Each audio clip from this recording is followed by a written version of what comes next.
What's up, guys? So, I finally got all the pieces together for the new hybrid builds. For those that don't know, the Foundry Bulwark is being nerfed. The armor regen is going down from 3% to 1%. That's quite a big drop, very noticeable. So, what I have done is I've made a build that's still going to give you armor regen, but you're also going to get 3 more attribute slots because you're not running a gear set. Because as you know, they only come with 1 attribute. So this will allow you to make a crit build with ARs in addition to SMGs. Now what we're doing to compensate for the loss of armor regen is we're running Gunner. This will be for both builds. The reason being, several. Get the rifle and grenades, which can stick them in place, which is nice when you're running around to kind of keep them contained for a little bit. You get the big ones, the armor on kill, 10%. Every third reload is 50% faster, which is nice. Armor kits give you bonus armor, which is great for Intimidate. You get extra armor capacity. Fire rate and killed by 5% after 5% on kill for 5 seconds.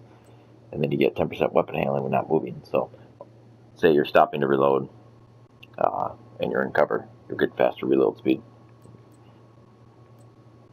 So, that will help compensate a little bit for the lack of 2% armor regen. We're getting 1% armor regen from Golan, although the status effect is worthless. Having that armor regen from 2-piece does make a difference. Like, you need to have that with this build to keep yourself alive. I know it doesn't sound like a lot, but it really does help. And then we're running the fixture drone now, in addition to the shield. Now you're going to be running without a revive hive, but you'll be fine. This build has high survivability as long as you know how to use it. The fixture drone will go in combination with the armor regen, the 10% armor on kill, and if you're running the AR version, which we'll go over first, the mechanical animal. Now, what this is going to do, it's going to give you 3 skill tiers after you get 3 kills for 19 seconds. This will put your shield, because shields go up tiers on armor or skill, and that does stack. So you'll go to skill tier 6 after you get 3 kills, which will give your shield some extra armor and active and holstered regeneration, and you have the opportunity to get overcharged too. Make yourself invincible on the shield. Now, I have tested this. It isn't super practical, but you can make it work as long as you're killing ads, because the mechanical animal is actually, its base damage is very on par with Eagle Bear and its RPM too. You just got 10 less round mags, and it does spread quite a bit when you shoot it, so the accuracy is not great, but again, this is an up close and personal build, so you're always right in their face, so that's not much of an issue. It's very practical. You can also use a FAMAS with Strained to get some pretty nasty damage output too, even more so than Eagle Bear. But Eagle Bear is definitely something you want to run in this build just for tenacity. It mitigates the damage. After you get 3 kills, you're completely invincible when it's active, so that will also help keep you alive. So these two are a really powerful combo. So, in terms of how it's set up, you have 3-piece Providence, all crit chance, all crit damage. The only catch is you need to get a Providence mask so you can roll armor on it, because you're going to want armor in 3 spots. Not only does it help you keep alive, it buffs your shield up in terms of the damage you can take. Which we're running, of course, is Intimidate, Blood, Adrenaline Rush, keep yourself alive. And then we're running a Golan 2-piece to get the armor regen. Now, you can put, for the AR version, you need this here in the gloves and the holster. That'd be the most practical place to put it. I guess you could go mask and go Providence, holster, or gloves, because you're going to have armor with Golan. You just need to get crit damage and crit chance on it so you can roll the mod slot off, because it is a blue and you need to make it a red, so you can put a red mod slot there. So this is how I have it set up. And then last piece, you want the Fox's Prayer, of course. This is going to be with every build.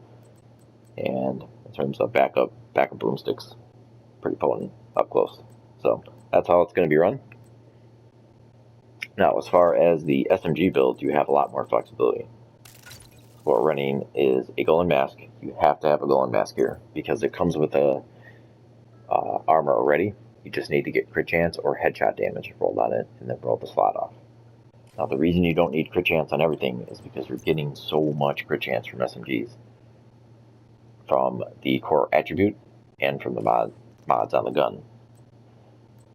I believe I have crit damage rolled on the holster and headshot damage rolled on the holster, and then same with the mask. You can also have weapon handling there too. If you're not very good at headshots, that will get you some extra stability, accuracy, and reload speed, which is nice.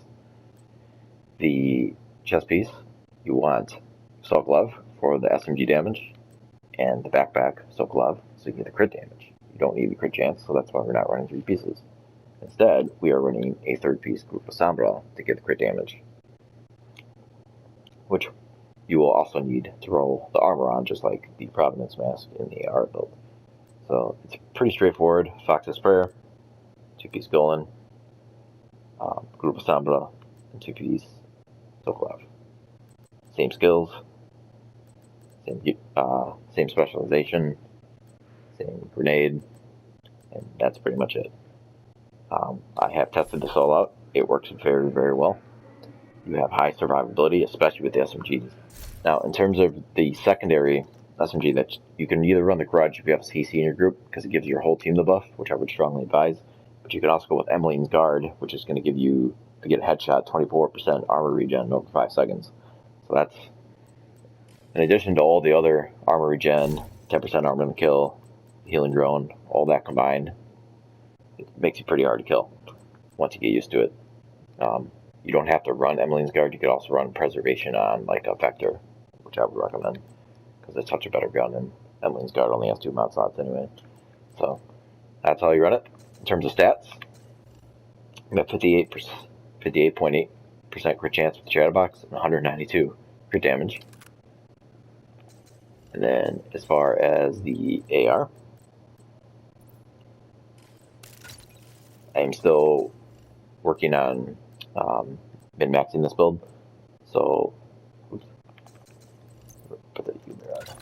I'm at 52%, which I will be able to get up about 5% more once I get the gloves and the holster with better crit chance on it. So it will work. So that is pretty much it. If you have any questions, you can just let me know in Discord. Dark out.